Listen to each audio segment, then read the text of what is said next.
Chapter 5 of The Sign of the Four by Sir Arthur Conan Doyle. Chapter 5. The Tragedy of Pondicherry Lodge. It was nearly 11 o'clock when we reached this final stage of our night's adventures. We had left the damp fog of the great city behind us, and the night was fairly fine. A warm wind blew from the westward, and heavy clouds moved slowly across the sky, with half a moon peeping occasionally through the rifts. It was clear enough to see for some distance, but Thaddeus Sholto took down one of the side lamps from the carriage to give us a better light upon our way. Pondicherry Lodge stood in its own grounds, and was girt round with a very high stone wall topped with broken glass. A single, narrow, iron-clamped door formed the only means of entrance. On this our guide knocked with a peculiar postman-like rat-tat. "Who is there?" cried a gruff voice from within. "It is I, McMurdo. You surely know my knock by this time." There was a grumbling sound and a clanking and jarring of keys. The door swung heavily back, and a short, deep-chested man stood in the opening, with the yellow light of the lantern shining upon his protruded face and twinkling, distrustful eyes. "That you, Mr. Thaddeus? But who are the others? I had no orders about them from the master." "No, McMurdo. You surprised me. I told my brother last night that I should bring some friends." "He ain't been out his room today, Mr. Thaddeus, and I have no orders. You know very well that I must stick to regulations. I can let you in, but your friends must just stop where they are." This was an unexpected obstacle. Thaddeus Sholto looked about him in a perplexed and helpless manner. "This is too bad of you, McMurdo," he said. "If I guarantee them, that is enough for you. There is the young lady, too. She cannot wait on the public road at this hour." "Very sorry, Mr. Thaddeus," said the porter inexorably. "Folk may be friends of yours, and yet no friends of the master's. He pays me well to do my duty, and my duty I'll do. I don't know none of your friends." "Oh, yes, you do, McMurdo," cried Sherlock Holmes genially. "I don't think you can have forgotten me. Don't you remember the amateur who fought 3 rounds with you at Alison's rooms on the night of your benefit tour years back?" "Not Mr. Sherlock Holmes!" roared the prize-fighter. "God's truth, how could I have mistook you? If instead of standing there so quiet you just stepped up and given me that cross hit of yours under the jaw, I'd have known you without question. Ah, you're one that has wasted your gifts, you have. You might have aimed high if you'd joined the fancy." "You see, Watson, if all else fails me, I have still one of the scientific professions open to me," said Holmes, laughing. "Our friend won't keep us out in the cold now, I am sure." "In you come, sir, in you come. You and your friends," he answered. "Very sorry, Mr. Thaddeus, but orders are very strict. Had to be certain of your friends before I let 'em in." Inside, a gravel path wound through desolate grounds to a huge clump of a house, square and prosaic, all plunged in shadow save where a moonbeam struck one corner and glimmered in a garret window. The vast size of the building, with its gloom and its deathly silence, struck a chill to the heart. Even Thaddeus Sholto seemed ill at ease, and the lantern quivered and rattled in his hand. "I cannot understand it," he said. "There must be some mistake. I distinctly told Bartholomew that we should be here, and yet there is no light in his window. I do not know what to make of it." "Does he always guard the premises in this way?" asked Holmes. "Yes. He has followed my father's custom. He was the favourite son, you know, and I sometimes think that my father may have told him more than he ever told me. That is Bartholomew's window up there, where the moonshine strikes. It is quite bright, but there is no light from within, I think." "None," said Holmes, "but I see the glint of light in that little window beside the door."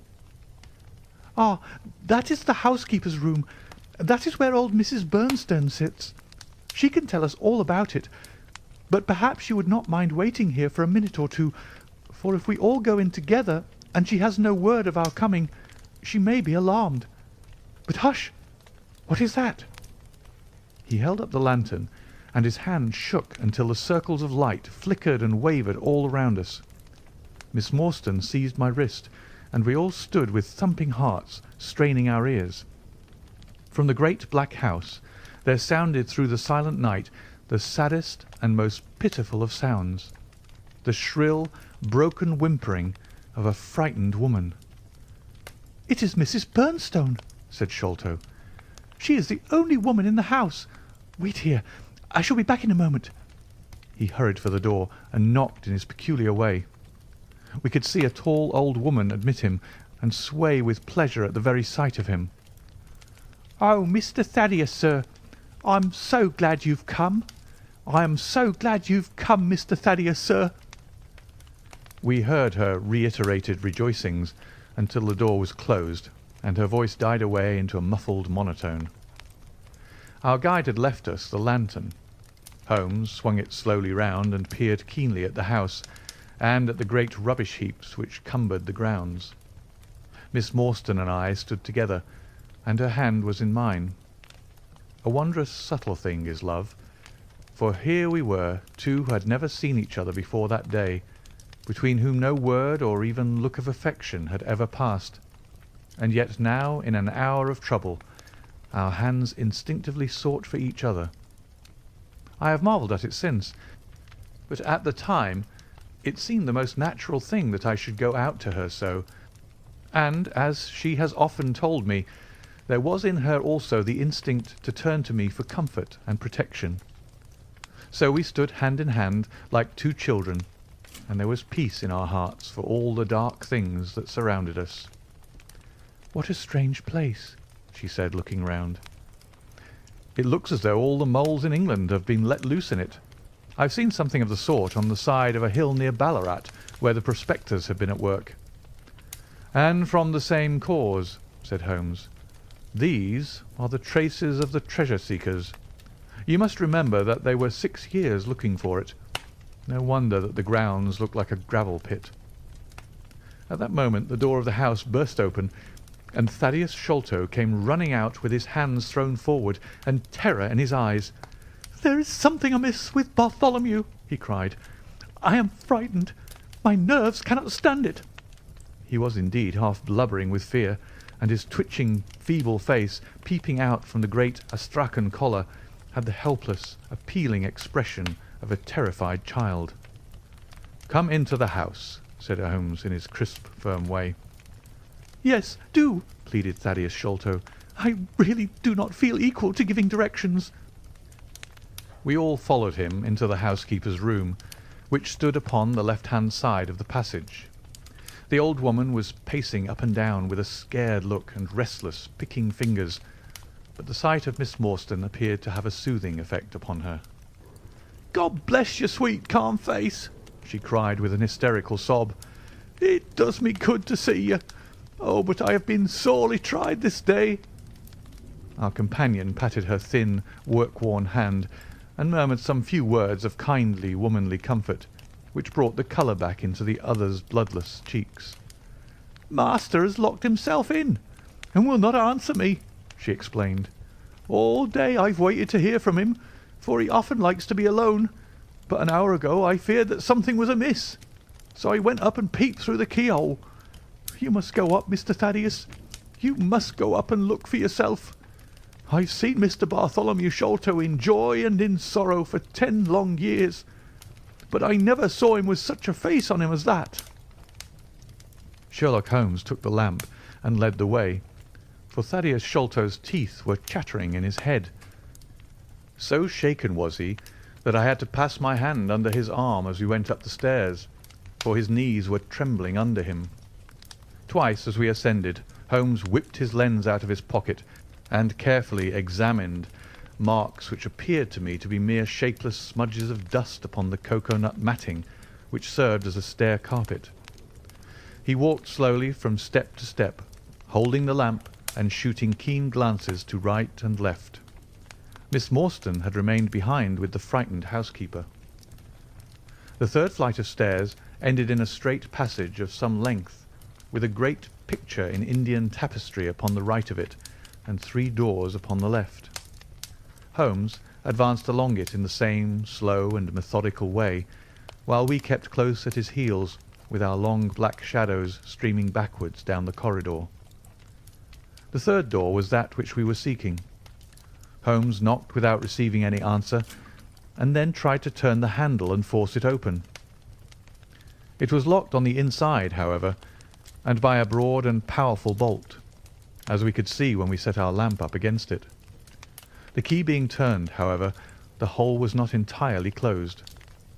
Sherlock Holmes bent down to it and instantly rose again with a sharp intaking of the breath.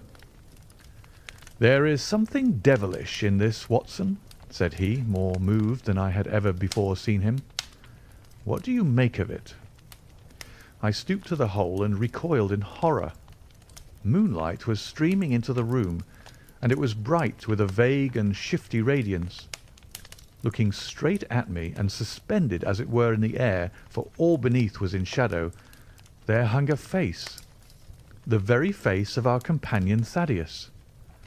There was the same high shining head, the same circular bristle of red hair, the same bloodless countenance.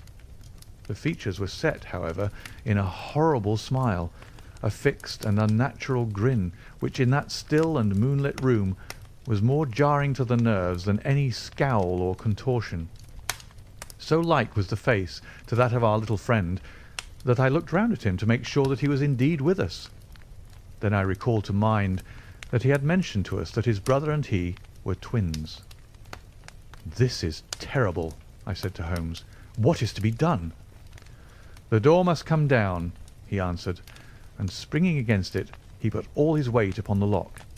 It creaked and groaned, but did not yield. Together we flung ourselves upon it once more, and this time it gave way with a sudden snap, and we found ourselves within Bartholomew Sholto's chamber. It appeared to have been fitted up as a chemical laboratory. A double line of glass-stoppered bottles was drawn up upon the wall opposite the door, and a table was littered over with Bunsen burners, test tubes, and retorts. In the corners stood carboys of acid in wicker baskets. One of these appeared to leak or to have been broken, for a stream of dark-coloured liquid had trickled out from it, and the air was heavy with a peculiarly pungent, tar-like odour. A set of steps stood at one side of the room, in the midst of a litter of lath and plaster, and above them there was an opening in the ceiling large enough for a man to pass through. At the foot of the steps a long coil of rope was thrown carelessly together. By the table, in a wooden armchair, the master of the house was seated all in a heap, with his head sunk upon his left shoulder and that ghastly, inscrutable smile upon his face. He was stiff and cold, and had clearly been dead many hours. It seemed to me that not only his features, but all his limbs were twisted and turned in the most fantastic fashion. By his hand, upon the table there lay a peculiar instrument, a brown, close-grained stick, with a stone head like a hammer, rudely lashed on with coarse twine. Beside it was a torn sheet of notepaper with some words scrawled upon it. Holmes glanced at it, then handed it to me. "You see," he said with a significant raising of the eyebrows. In the light of the lantern I read with a thrill of horror, "The Sign of the Four." "In God's name, what does it all mean?" I asked. "It means murder," said he, stooping over the dead man. "Ah, I expected it. Look here." He pointed to what looked like a long, dark thorn stuck in the skin just above the ear. "It looks like a thorn," said I. "It is a thorn. You may pick it out, but be careful, for it is poisoned." I took it up between my finger and thumb. It came away from the skin so readily that hardly any mark was left behind. One tiny speck of blood showed where the puncture had been. "This is all an insoluble mystery to me," said I. "It grows darker instead of clearer." "On the contrary," he answered, "it clears every instant. I only require a few missing links to have an entirely connected case." We had almost forgotten our companion's presence since we entered the chamber. He was still standing in the doorway, the very picture of terror, wringing his hands and moaning to himself. Suddenly, however, he broke out into a sharp, querulous cry. "The treasure is gone!" he said. "They have robbed him of the treasure. There is the hole through which we lowered it. I helped him to do it.